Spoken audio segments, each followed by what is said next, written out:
Welcome to LCJ Live and the start of the NFL season 2023. It is Sunday, September the 10th. Hope you are doing well. And as always, fly, Eagles, fly. They're facing the Patriots today. We're live. They're facing the Patriots today. Tom Brady is going to be honored and celebrated there for his football career achievements. Oh my goodness, he's going to be in attendance. Wonder if any of his co-stars from 80 for Brady will also be there. Maybe some of the ladies like Jane Fonda and Sally Field will give him some honors if they're allowed to do that in a SAG-AFTRA interim agreement. We're here. It's LCJ Live, and if you're joining me right now, if you want to comment, send in your questions and your comments, you can do so. I got my pal Swoop here. Want to do a quick shout out to my pal Tom Looney, co-host of the new show Benny versus the Penny, which I just watched right now on SNY. It's on Sundays at 11:30 on SNY. He did a great job. It's with him and Ben Maller. A lot of fun. Check your local listings on the NBC Sports affiliates around the country as well. Watch it every weekend. But if you've got SNY, it's Sundays at 11:30. You can watch Benny versus the Penny, and then you get your computer going and you watch me here for LCJ live at noon every Sunday. Not a bad doubleheader, am I right? So let's talk about The Nun 2. The Nun 2. $32.6 million. That's a number one finish. That's another number one movie for Warner Brothers. Warner Brothers is on a good streak lately with Barbie. Meg 2 did okay. Blue Beetle number one open. And now The Nun 2. And now Warner Brothers takes a break because they don't have Dune Part 2, which I think still would have made a ton of money if they still released it in November. But Warner Brothers takes a break until December with Wonka, The Color Purple, and Aquaman. I still say forget about Aquaman. I still truly do not believe that this movie will open this year.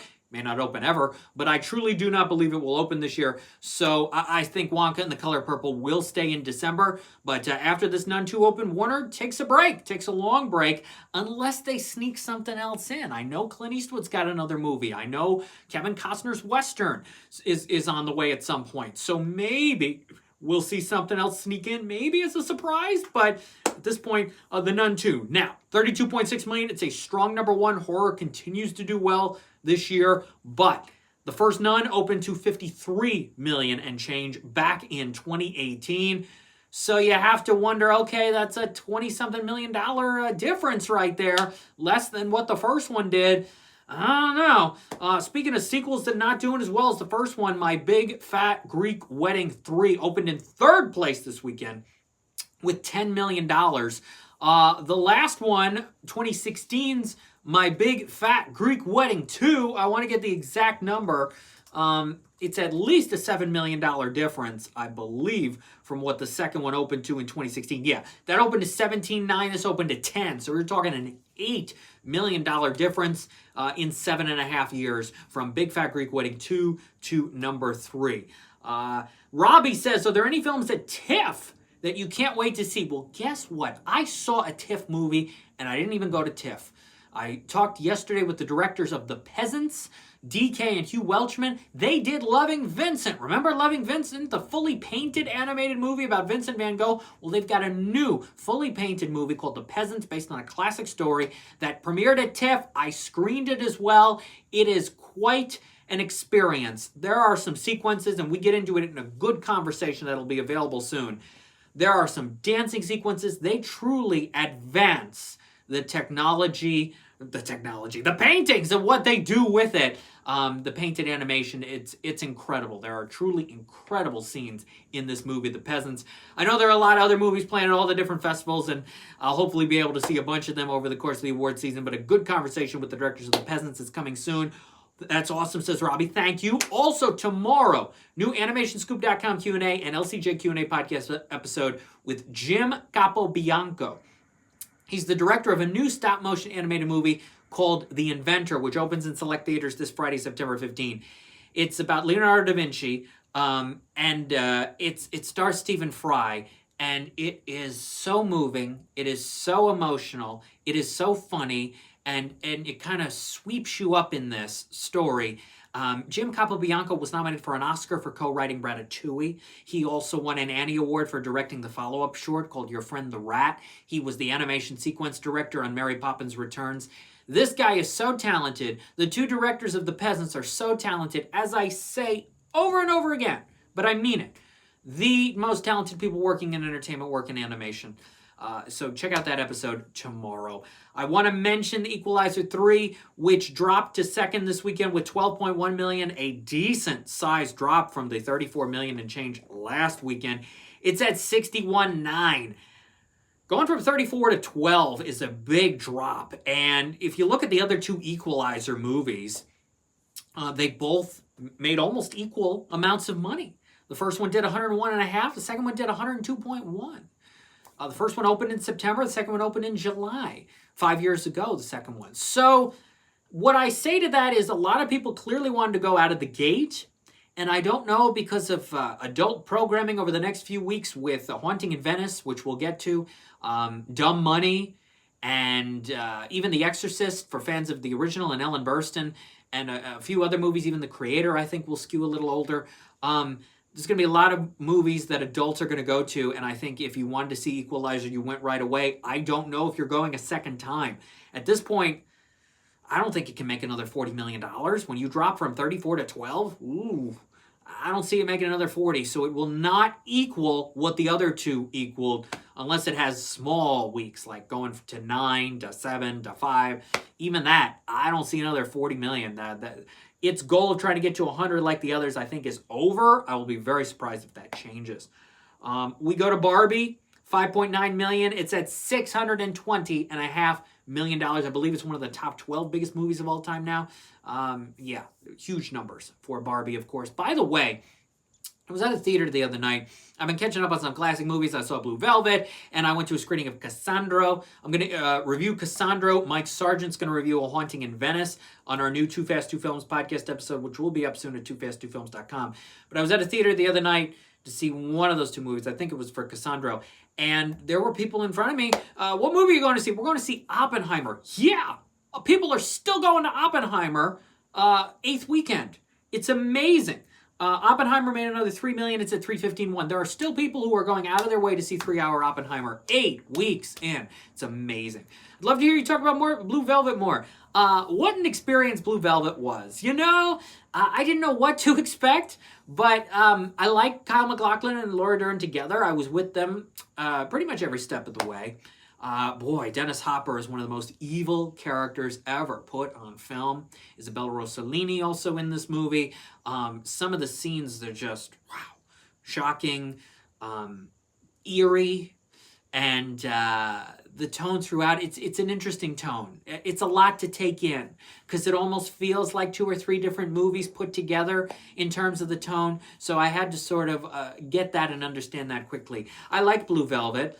Is it one of my immediate all-time favorite movies? No, but I'll have to think about it even more. But worth seeing. I'm glad I saw it. Blue Beetle added 3.8 million. It's at 63.7. Needs a few million to pass Evil Dead Rise on Warner Brothers' list of the biggest movies of the year. We go to Teenage Mutant Ninja Turtles Mutant Mayhem with 2.6 million. It's at 111.3. Family's still a couple weeks away from Paw Patrol the Mighty movie, so Ninja Turtles could do well enough to maybe get to 120, make a run at 120 because of the lack of family movies until then. Now, The Inventor is in some theaters, but I don't think it's having a major wide release. So I could see Ninja Turtles making another 2 million and then another 1.5 million over the next couple weeks. Should pass 115, maybe get to 120. Bottoms added 2.1 million. It's at 7.6. And a movie that a lot of people didn't know was coming, and wow, did it do well this weekend. Jawan. Jawan made 6.2 million in the 3-day, 7.6 million in the 4-day. Technically, Jawan in 4th place this weekend. Very impressive numbers for that film. As I mentioned, A Haunting in Venice is your big theatrical release this weekend coming up. And it's Kenneth Branagh as Hercule Poirot, the 3rd installment in his Agatha Christie adaptation franchise, which I'm looking forward to seeing. Mike Sargent will review it on Too Fast, Too Films. I think it'll do better than Death on the Nile. Death on the Nile totaled 45. Murder on the Orient Express did 103.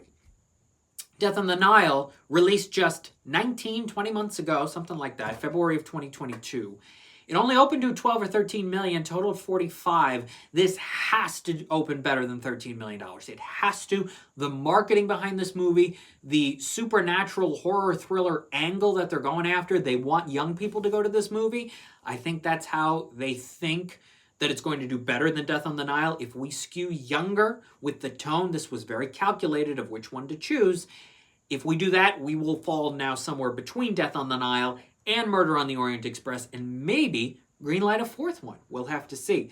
But that's the big theatrical release. The Inventor also opens. Cassandra with Gael Garcia Bernal, directed by Roger Ross Williams, also opens in select theaters Friday. My review of that is coming on Too Fast, Too Films, and it'll be on Prime Video on September 22.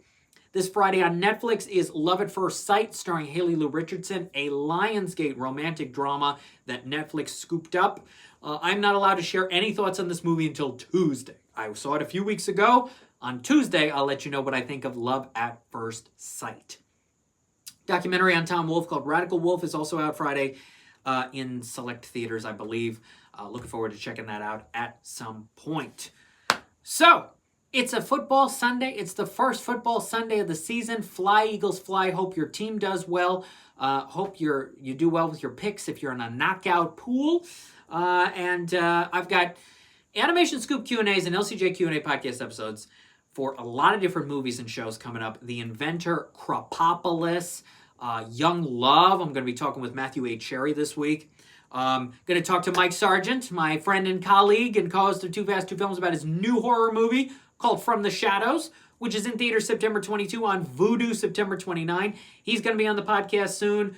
Who else do I... There's one or two others I'm missing, or interviews we're organizing for Animation Scoop and the LCJ Q&A podcast. There's a lot for September. Paw Patrol the Mighty Movie, looking forward to seeing that soon. But yeah, look for some new episodes this week and next week, and some more exciting animation news on the way from me for reporting and some movies and some television. So we'll get underway with all that. So yeah, it's a good time for animation. We're into the fall television season. Krapopolis obviously premiering in 2 weeks for Fox Animation Domination. And with the motion pictures, The Inventor, Paw Patrol, some new television series like Young Love, and some new specials. So a lot of good interviews, good conversations coming at you very soon. If you want to go right now to lcj.podbean.com when this is over, you can talk to the folks behind Tiny Toons Luniversity, which is now on Max. You can listen to that podcast episode. I chatted with Eric Bauza, recent Emmy winner, David Arago Jr., Tessa Netting, they're voice actors on the show, along with co-EP Nate Cash. So if you want that conversation, go to lcj.podbean.com. The website, as always, is lights-camera-jackson.com. You can follow me on Twitter X at LCJ Reviews and Instagram at lightscamjackson. So, a good weekend at the box office for The Nun 2, a so-so weekend for The Equalizer and Big Fat Greek Wedding 3, a good weekend for Jawan. And when we're back here next Sunday, I think A Haunting in Venice has to be number one. The Nun 2 could drop as low as to $10 million. Haunting in Venice has to do 15 to 20. I'd like to see what my one of my trusty websites, boxofficepro.com, is predicting. If I was going to predict, which I will here, of what I think this is going to do, Haunting in Venice, I think it'll do at least 20 million. They're going with 14 to 19. Boy, I really think this one's got to do more. And a total of between 42 and 60. It's got to do more than Death on the Nile for 20th and Disney to justify wanting to do a fourth, and to have justified the effort of making a third installment in this series. We will have to see. Thank you for watching today's episode of LCJ Live. I'm going to be catching up on some more classic movies soon, and the new movies. Have some thoughts on Spy Kids and some other movies on the way very soon. Thanks for watching LCJ Live. Have a good football Sunday, and fly, Eagles, fly. Bye-bye.